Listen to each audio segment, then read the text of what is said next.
Underneath products, we then have the ability to do product management. So here we have all the products, and for each of these products, the product manager can go in and have his or her own board view across all the key features or key epics that are being managed. Here we have the typical Agile epic Kanban board.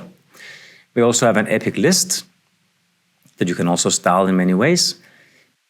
We also have the different features that might be connected to your Azure DevOps or JIRA tool. So these, again, are connected in our case directly to Azure DevOps. And we also have the roadmap that you saw before that the product manager can use to show to his or her audience what's going to be released looking forward. So each of these epics, by the way, are also shown here like in investments or initiatives.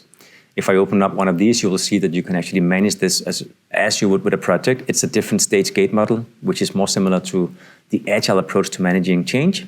But you can do the same thing like with the projects. You can map it against strategy, revenue, market fit, release timings, and so forth. This makes it comparable to your normal projects so that you can do hybrid portfolio management.